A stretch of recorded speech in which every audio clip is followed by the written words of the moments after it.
जय हिंद बच्चों। कैसे हैं आप सब? आशा करती हूँ आप लोग खूब स्वस्थ हैं, मस्त हैं और अपनी पढ़ाई में व्यस्त हैं बच्चों। तो आइए आज हम क्लास 10 का जो पद्य साहित्य का इतिहास है बच्चों, उसमें हमने आदिकाल को पढ़ लिया है, मध्य उत्तर मध्यकाल को पढ़ लिया है, पूर्व मध्यकाल को जिसे भक्तिकाल कहा जाता है, फिर उत्तर मध्यकाल को जिसे रीतकाल कहा जाता है। इन सबको पढ़ते हुए बच्चों हम आगे बढ़ रहे हैं आधुनिक काल की ओर। अब ये पार्ट जो आधुनिक काल है, आपसे हमने जिक्र किया था पिछले क्लास में कि ये थोड़ा सा ब्रॉड है, अर्थात विस्तार इसका ज्यादा है। आधुनिक काल और कई 5 से 6 युगों में विभाजित है।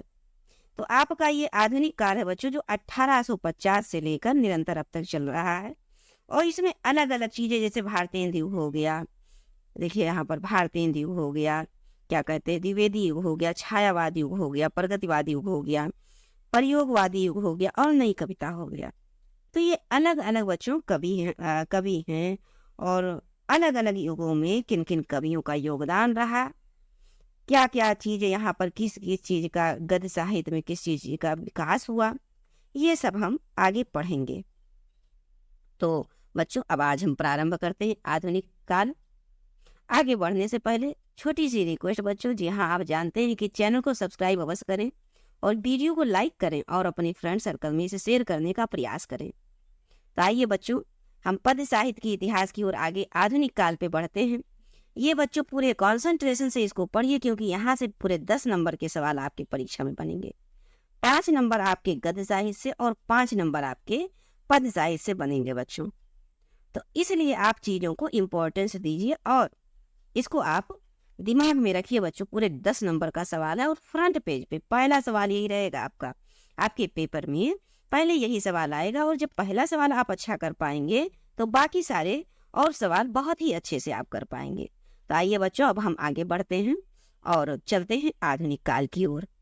देखिए 1850 से लेके अभी तक आपका आधुनिक काल चल रहा है। तो चलिए बच्चों, थोड़ा सा पेंसिल को पतला करेंगे। अब हम आगे बढ़ रहे हैं, आप भी हमारे साथ इसको एक एक चीजों को ध्यान से सुनिए बच्चों। आप सुनने मात्र पे फोकस कीजिएगा, 2 से 3 बार आप इसको सुन लीजिएगा, आपके दिमाग में चीजें बैठ जाएंगी। गद्य साहित्य क्या है, पद्य साहित्य क्या है, आधुनिक काल क्या है, आधुनिक काल का जो डिवीजन है अलग अलग युगों में, ये सब क्या है, बहुत अच्छे से आप समझ जाएंगे। और आप इतने अच्छे समझ जाएंगे बच्चों कि आप दूसरों को समझाने लायक हो जाएंगे। बस आप कंसंट्रेशन से सुनने मात्र पे प्रयास कीजिएगा। चलिए बच्चों, हिंदी साहित्य के इतिहास के आधुनिक काल का आरंभ अधिकतर विद्वानों ने बच्चों 1900 शताब्दी ही माना है। क्या 1900 शताब्दी माना है आधुनिक काल? क्यों? क्योंकि 1850 में भारतेंदु जी का जन्म होता है और 1850 से ही शुरुआत नहीं हो जाती, शुरुआत तो पहले से थोड़ा थोड़ा होता है। और ये 1850 से लेके और 1900 तक तो भारतेंदु युग चलता है। तो अधिकतर विद्वानों ने पूरे आधुनिक काल का आरंभ, शुरुआत 1900 शताब्दी अर्थात 1850 के बाद का माना है। तो अब देखिए बच्चों, आधुनिक काल को गद्य काल भी कहा जाता है। क्यों? क्योंकि इस काल में आपको कहानी हो गया, उपन्यास हो गया, रिपोर्टाज हो गया, बहुत सारी विभिन्न प्रकार की गद्य विधाओं का विकास प्रारंभ हुआ बच्चों। इसीलिए आधुनिक काल को गद्य काल कहा गया। नवीन विकास काल भी कहते हैं इसको, पुनर्जागरण काल भी इसको आदि नामों से, ये विभिन्न प्रकार के नामों से इसको जाना जाता है। किसको? आधुनिक काल को। हिंदी काव्य के आधुनिक काल को क्रमशः भारतेंदु युग, द्विवेदी युग, छायावादी युग, प्रगतिवादी युग, प्रयोगवादी युग व नई कविता के युगों में विभाजित किया गया है। अब देखिए बच्चों, ये आपको चार्ट बना दिया गया है, चार्ट को आप देख लीजिए। इसी तरह आप बना सकते हैं कॉपी में अपने। छोटी छोटी चीजों को लिखिएगा, बहुत ज्यादा नहीं, जैसे हमने जो भी युगों को पढ़ा दिया है उससे उसके द्वारा थोड़ा थोड़ा चीजें आप लिखने का प्रयास कीजिएगा। और नहीं तो ध्यान से इसका स्क्रीनशॉट लेके आप कई बार इसका रिवीजन कर लीजिएगा। तो अब आइए बच्चों, हम इस डिवीजन में सबसे पहले भारतेंदु युग को जानते हैं, जो मोस्ट इम्पॉर्टेंट है आपकी परीक्षा की दृष्टि से। मोस्ट इम्पॉर्टेंट है, इसको बच्चों समझ लीजिएगा। इसमें से 1 नंबर आपका पक्का है, ये आपकी कॉपी में, पेपर में, क्वेश्चन पेपर में लिखा रहेगा 1 नंबर, ये गारंटी है बच्चों। 1 नंबर आपका भारतेंदु युग से आएगा ही आएगा। तो चलिए बच्चों, अब हम आगे बढ़ते हैं और भारतेंदु युग से भी आएगा और फिर भारतेंदु हरिश्चंद्र से संबंधित और कई क्वेश्चन आपसे पूछे जा सकते हैं। तो देखिए बच्चों, चीजों को समझिए। भारतेंदु हरिश्चंद्र को आधुनिक हिंदी साहित्य का जन्मदाता माना जाता है। इंपॉर्टेंट क्वेश्चन है, ऐसे पूछ सकता है आधुनिक हिंदी साहित्य का जन्मदाता कौन है, आप बताएंगे भारतेंदु हरिश्चंद्र जी हैं। फिर हिंदी साहित्य में राष्ट्रीय भावना के दर्शन सर्वप्रथम भारतेंदु जी की रचनाओं में ही मिलते हैं। रीत काल में कवियों के राजा आश्रय अर्थात राजाओं के आश्रय में रहने के कारण जनजीवन का संबंध हिंदी साहित्य से टूट चुका था। क्यों? क्योंकि जो कवि लोग थे बच्चों, वो राजाओं के आश्रय में रहते थे। अब जब राजाओं के आश्रय में रहेंगे तो क्या वो आम जनता को पढ़ने लायक चीजें लिखेंगे या राजा के ही विशेषताओं को बढ़ा चढ़ा कर लिखने में लगे रहेंगे? उनको जो पसंद रहेगा वही, जो उनके वहाँ संस्कृत सभ्यता चलेगी उसी का बढ़ा चढ़ा कर गुणगान करेंगे, अब इतने कविताओं में लिखेंगे, ग्रंथों में लिखेंगे, या आम जनता को जनजीवन पर उनका ध्यान नहीं जा पाएगा। लेकिन जब बच्चों आता है आपका भारतेंदु युग और उसमें आते हैं भारतेंदु हरिश्चंद्र, तो फिर यहाँ पर देखिए बहुत अच्छा विकास होता है बच्चों। जन युग को किस तरह से जागरूक किया जाता है, देश प्रेम के लिए, समाज सुधार के लिए, स्त्री के विचार के लिए, सांस्कृतिक उदाहरणों के लिए, आध्यात्मिक जो विचारधाराएं हैं, ये सब चीजों को बहुत अच्छे से प्रस्तुत करते हैं भारतेंदु हरिश्चंद्र जी कहानी और नाटक के माध्यम से। तो चलिए बच्चों आगे बढ़ते हैं। भारतेंदु युग में कवियों ने जन भावना को पुनः जागृत किया। क्या किया बच्चों? जन भावना को दोबारा से जागृत किया। यद्यपि इस युग में हिंदी गद्य की भाषा खड़ी बोली बन चुकी थी, किंतु काव्य के क्षेत्र में मुख्यतः ब्रज भाषा ही प्रधानता रही। ध्यान दीजिएगा बच्चों, भारतेंदु युग में कौन सी भाषा प्रधान रही? तो वो ब्रज भाषा रही। लेकिन जो जनभाषा थी वो ज्यादातर खड़ी भाषा में थी। पर जब काव्य अर्थात कविता, कहानी, नाटक को लिखना होता तो क्या होता कि ब्रज भाषा को ही प्रधानता दी जाती थी। अब देखिए बच्चों आगे हम लोग बढ़ते हैं।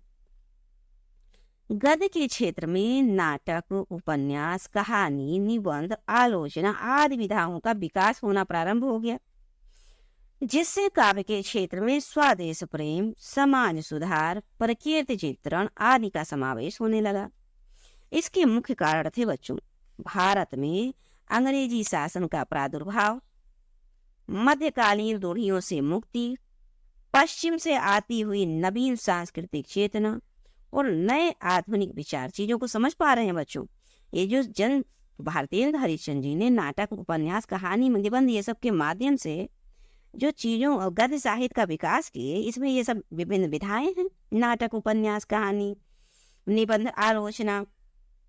तो बच्चों इसके माध्यम से जो देश के प्रति लोगों में, जनसाधारण में, जन समूह में स्वदेश के प्रति प्रेम भावना जागृत हुई, समाज सुधार हुआ, समाज में प्रकृति का भी सुंदर चित्रण किया गया, ये सब चीजें समावेश रही। इसका मुख्य कारण यही था बच्चों कि जो भारत पर शासन था 1857 का आपने युद्ध देखा होगा। पहले क्या था? ब्रिटिश साम्राज्य थे, उसके पहले मुगल साम्राज्य, मध्यकालीन रूढ़ियां थी सब।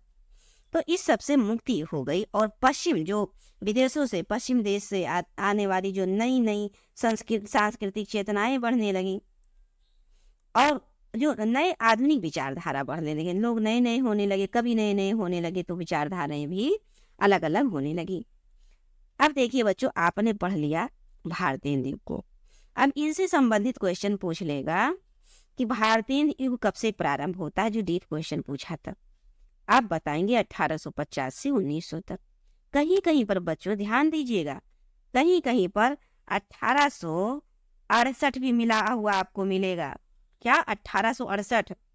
ध्यान दीजिएगा, कहीं कहीं पर आपको 1868 लिखा हुआ मिलेगा। इस बात को आप ध्यान दीजिएगा। चलिए अब हम आगे बढ़ते हैं और इससे संबंधित ये क्वेश्चन बनेगा कि भारतेंदु युग कब से प्रारंभ हुआ, या पुनर्जागरण काल किस युग को कहा गया, भारतेंदु युग को कहा गया, या आधुनिक हिंदी साहित्य का जन्मदाता किसे माना गया, तो भारतेंदु हरिश्चंद्र को माना गया, या गद्य साहित्य का विकास किस युग में हुआ, तो भारतेंदु युग में हुआ। इसी प्रकार से चलिए अब आगे बढ़ते हैं बच्चों, हम देखते हैं द्विवेदी युग। 1850 से 1900 तक आपका हो जाता है भारतीय युग, और 1900 से बच्चों इधर 20 साल तक 1918 लगभग 20 तक आपका आ जाता है क्या, द्विवेदी युग। ये 1900 से तक 1918 ईस्वी तक चलता है। अब इसमें देखिए बच्चों, हिंदी साहित्य में द्विवेदी जी के अवतरण के बाद मुख्य परिवर्तन था खड़ी बोली के आंदोलन का तीव्र होना। द्विवेदी जी से प्रेरित कई तरुण कवियों ने अर्थात नवयुवक कवियों ने ब्रज भाषा की जगह खड़ी बोली में काव्य रचना करना प्रारंभ कर दिए। खड़ी बोली में काव्य रचना करने वाले जो थे बच्चों, श्रीधर पाठक, मैथिली शरण गुप्त, पुष्प की अभिलाषा याद कीजिए, और अयोध्या सिंह उपाध्याय, हरिऔध, मुकुटधर पांडे, लोचन प्रसाद पांडे, राम नरेश त्रिपाठी, रामचरित उपाध्याय, ये सब बच्चों मुख्य थे द्विवेदी युग के। अब आपसे क्वेश्चन मोस्ट इंपॉर्टेंट इससे बनेगा कि द्विवेदी युग का नामकरण किसके नाम पर रखा गया। बहुत ही कंफ्यूजन क्रिएट करने वाला और मोस्ट इंपॉर्टेंट क्वेश्चन में से भी है बच्चों। तो आपको सबसे पहले फ्रंट पे दे देंगे हजारी प्रसाद द्विवेदी, और फिर उसके बाद महावीर प्रसाद द्विवेदी, फिर अन्य दो और कवि लेखक दे देंगे। तो बच्चों आपको याद रखना है कि जो द्विवेदी का नामकरण रखा गया वो महावीर प्रसाद द्विवेदी के नाम पे रखा गया था। कैसे याद रखेंगे, दोनों में सिर्फ आचार्य हजारी प्रसाद द्विवेदी, वहां यही अंतर है। यहाँ भी आचार्य महावीर प्रसाद द्विवेदी, वहां भी आचार्य हजारी प्रसाद द्विवेदी। तो महावीर कौन है बच्चों, जो महावीर होगा उसी के तो नाम पर किसी भी युग का नाम रखा जाएगा। बस ट्रिक के माध्यम से दिमाग में बिठाए रहिएगा बच्चों, ये क्वेश्चन इंपॉर्टेंट भी है और कंफ्यूजन भी रहता है। तो आप ये बात ध्यान रखिएगा कि द्विवेदी युग का नामकरण किसी कवि के नाम पर रखा गया, तो महावीर प्रसाद द्विवेदी। अब आइए बच्चों आगे हम बढ़ते हैं, मैथिली शरण गुप्त को देखते हैं। इनका जो साकेत है हरिऔध का प्रिय प्रवास है। गुप्त जी ने भी अनेक खंड काव्यों में की रचना की इसी युग में ही की, अर्थात मैथिली शरण गुप्त ने। इस युग की कविता इतिवृत्तात्मक, घटना प्रधान, विवरणात्मक तथा वर्णन प्रधान थी। आचार्य महावीर प्रसाद द्विवेदी ने खड़ी बोली को समृद्ध और गतिशील बनाया। खड़ी बोली को गद्य और पद्य दोनों विधाओं के रूप में अपनाए जाने का श्रेय द्विवेदी जी को ही प्राप्त है बच्चों। इसी कारण इस युग को द्विवेदी युग कहा गया। आपने समझ लिया द्विवेदी युग। अब इनसे संबंधित सारे क्वेश्चन हम करवाएंगे बच्चों, पहले थ्योरी को समझा लेने दीजिए। कम से कम 2 से 1 हफ्ता लगभग लगेगा बच्चों, और उससे पहले ही हम पूरा प्रयास करेंगे। देखिए आज हमने आधुनिक काल में 2 युगों को पढ़ लिया, भारतीय युग और द्विवेदी युग। अब हम आ रहे हैं कर रहे हैं छायावादी युग। ये भी मोस्ट इंपॉर्टेंट क्वेश्चन है, मतलब छायावादी युग है आपकी परीक्षा के दृष्टि से बच्चों। छायावादी युग ये 1850 से 1900, हम रिवाइज कर रहे हैं, बार बार आपके दिमाग में बैठा रहे। 1850 से या 1868 भी कभी कभी बच्चों, 1900 तक आपका चलता है भारतीय युग। 1900 से 1918 20 ले लीजिएगा, चलता है द्विवेदी युग। फिर आता है बच्चों छायावादी युग, इसे शुक्ल युग भी कहते हैं। ध्यान दीजिएगा, कभी कभी शुक्ल युग दिया रहेगा, वही कवि के नाम रहेंगे, तो कंफ्यूजन मत क्रिएट कीजिएगा अपने दिमाग में कि यहाँ पर छायावाद के युग का नाम है, ये तो शुक्ल युग लिखा हुआ है, ऐसा नहीं। छायावाद युग को ही शुक्ल युग कहा गया है। तो देखिए बच्चों ये 1918 से 1936 तक चलता है। अब देखिए यहाँ पर शुक्ल युग भी क्यों कहा गया, आचार्य रामचंद्र शुक्ल के नाम पर हो सकता है शुक्ल युग, हाँ उन्हीं के नाम पर रखा गया बच्चों। पहले हम इसको समझते हैं।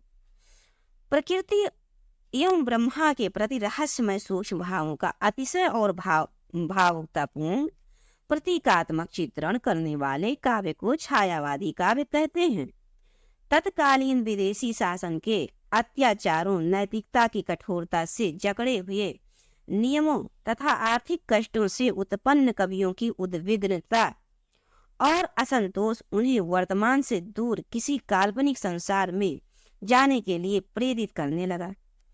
छायावादी कवि के संबंध में यह कहा जा सकता है कि छायावादी युग द्विवेदी युग की इतिवृत्तात्मकता की प्रतिक्रिया थी। समझिए बच्चों चीजों को। छायावाद युग के प्रमुख कवि आ जाते हैं जयशंकर प्रसाद, प्रवर्तक माने जाते हैं प्रसाद जी, सुमित्रा नंदन पंत, सूर्यकांत त्रिपाठी निराला, महादेवी वर्मा। ये 4 मुख्य स्तंभ आधार स्तंभ माने जाते हैं बच्चों छायावाद के। देखिए यहाँ पर लिखा भी है, माखन लाल चतुर्वेदी की हिमक्रीटनी तथा जयशंकर प्रसाद की कामायनी, बालकृष्ण शर्मा नवीन की उर्मिला, ये सब महाकाव्य इस युग की प्रसिद्ध रचनाएं हैं बच्चों, छायावादी युग की। हिमक्रीटनी, कामायनी, उर्मिला। अब आइए बच्चों छायावाद को और हम थोड़ा विस्तार से पढ़ते ही जानते हैं। छायावादी युग में वैयक्तिक अनुभूति एवं भावुकता के साथ साथ चिंतन की प्रधानता परिलक्षित होती है। इस युग में जीवन के चिंतन और समस्याओं पर भी कवियों ने अपने विचार प्रकट किए हैं। मानवतावाद और स्वदेश प्रेम की भावना भी इस काल के काव्यों में मिलती है। छायावादी युग के में मुक्तक काव्यों की प्रधानता रही है। मुक्तक काव्य भी अब हम समझ लेते हैं बच्चों, मुक्तक शब्द क्या है। मुक्तक शब्द वो होता है बच्चों जो, मुक्तक शब्द आप समझिए, जो छंद शास्त्र से मुक्त हो। क्या हो? छंद और शास्त्र से क्या हो बच्चों? मुक्त हो। कैसे? जब छंद शास्त्र में कोई कविता लिखी जाती है तो वहां पर आपको कविता मिले, पद मिलेगा, दोहा मिलेगा, सोठा मिलेगा, कवित मिलेगा, सवैया मिलेगा। लेकिन जो इन सबसे मुक्त होता है अर्थात गद्य में ही लिखे रहेगा, लेकिन वो काव्य की कविता के भाव को स्पष्ट करेगा, उसे ही मुक्तक काव्य कहते हैं बच्चों। और ज्यादातर ये संगीतमय होता है, गे पद में होता है। देखिए यहाँ पर लिखा भी है बच्चों कि ये गे और संगीतात्मक होता है। निराला और महादेवी वर्मा के काव्य में गीत का सुंदर विधान अर्थात प्रयोग किया गया है। इस युग में राम कुमार वर्मा के गीत भी लोकप्रिय हुए हैं बच्चों। छायावादी युग कवियों ने चित्रमयी कल्पना, लाक्षणिकता, प्रतीकात्मकता, मोस्ट इंपॉर्टेंट चीजें यहाँ पर है चीजें बच्चों आपसे विशेषता में पूछ लिया जाएगा। कैसे? आपसे विशेषता में ये पूछ लिया जाएगा कि छायावादी कवियों की या छायावादी कवियों की शैली की विशेषता क्या रही। तब आप क्या बताएंगे कि चित्रमयी कल्पनात्मक है, लाक्षणिक है, प्रतीकात्मकता है, अर्थात किसी न किसी चीज का प्रतीक दे देगा। जैसे मान लीजिए नदी, पहाड़, झरना, प्राकृतिक वर्णन का लक्षण दिखा दिया जाएगा।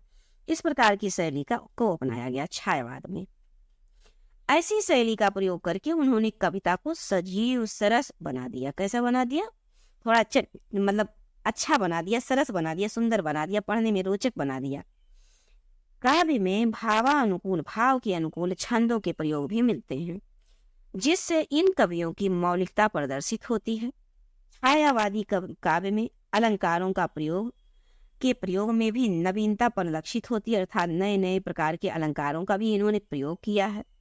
कविताओं में मानवीकरण तथा विश्लेषण, विपर्य जैसे नए अलंकारों का भी प्रयोग परिलक्षित होता है बच्चों। इस युग में खड़ी बोली को संवारा गया है।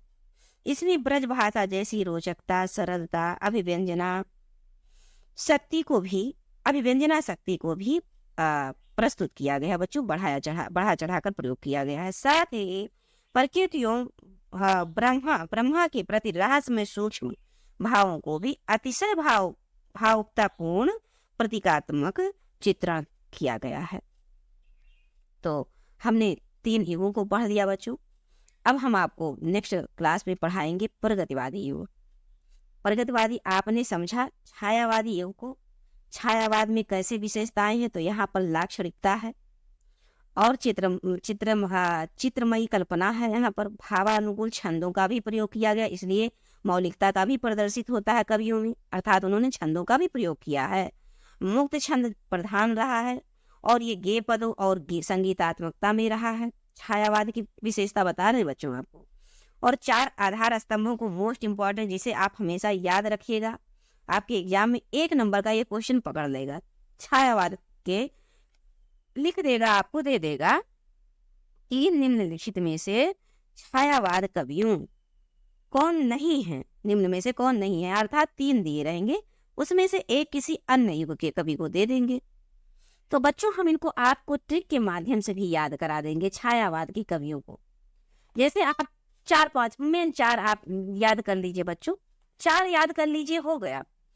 ऐसे ही याद हो जाएगा जयशंकर प्रसाद, महादेवी वर्मा, सूर्यकांत त्रिपाठी, निराला और सुमित्रानंदन पंत। लेकिन मान लीजिए आपको ऐसे नहीं याद होता, तो आप एक ट्रिक एक वाक्य में लिख लीजिए, पंत निराला ने महादेवी और शंकर की क्या की? आराधना की। क्या की? आराधना की। बस पंत निराला ने महादेवी और शंकर की आराधना की। अब इसमें से 4 को पकड़ लीजिए, पंत निराला, महादेवी और शंकर, जयशंकर प्रसाद, बस हो गया। इसी प्रकार से बच्चों अब हम द्विवेदी के भी कुछ कवियों को आप याद कर लीजिए, लिख लीजिए इस चीज को, वीडियो रोक के आप सुन के ध्यान से लिख लीजिएगा। आप द्विवेदी युग के कम से कम 5 कवियों को आप लिख लीजिए ट्रिक के माध्यम से। कैसे? आप लिखेंगे महावीर अयोध्या में राम और मैथिली के साथ के दास बनकर रहते हैं। क्या लिखेंगे? महावीर अयोध्या में राम और मैथिली के दास बनकर रहते हैं। बस यही लिख लीजिए। अब याद कर लीजिए, महावीर, महावीर प्रसाद द्विवेदी, अयोध्या, अयोध्या सिंह उपाध्याय हरियोग, राम, राम नरेश त्रिपाठी, मैथिली, मैथिली शरण गुप्त और दास जगन्नाथ दास रत्नाकर। बच्चों बस हो गया, इतना आपने याद कर लिया। फिर अब क्या कहना है? और इसको बच्चों हम ये अलग से ट्रिक के माध्यम से एक वीडियो भी आपको प्रोवाइड करेंगे, क्योंकि उद्देश्य है सिलेबस को कंप्लीट करने का, इसलिए हम आपको सिलेबस कंप्लीट कर रहे हैं। बीच बीच में थोड़ा बहुत आपको चीजें बता भी रहे हैं। बच्चों ट्रिक को आपको नोट करना है और इसको आप निरंतर रिवीजन करते रहिएगा। और अब आपको मिलते हैं नेक्स्ट क्लास में। प्रयोगवादी कवि, प्रगतिवादी कवि को लेकर 2-3 और युग को हम पढ़ा देंगे। बस ये आपका आधुनिक काल समाप्त हो जाएगा। फिर आगे देखते हैं बच्चों, फिर इस तरह से प्रश्नोत्तर की श्रृंखला शुरू हो जाएगी और फिर आपको चीजें क्लियर होने लगेंगी। लेकिन चीजें कब क्लियर होंगी? जब ये थ्योरी आप अच्छे से समझे रहेंगे। इस वीडियो को आप 2 से 3 बार देखिएगा, भले आप वीडियो को फास्ट मोड करके सुनिए, पर सुनिए जरूर बच्चों। चलिए आपको मिलते हैं जाते जाते। जी छोटी सी रिक्वेस्ट, जी हाँ बच्चों, जानते हैं आप चैनल को सब्सक्राइब कीजिए और वीडियो को लाइक करें, अपने फ्रेंड सर्कल में इसे शेयर करने का प्रयास अवश्य करें। जय हिंद बच्चों।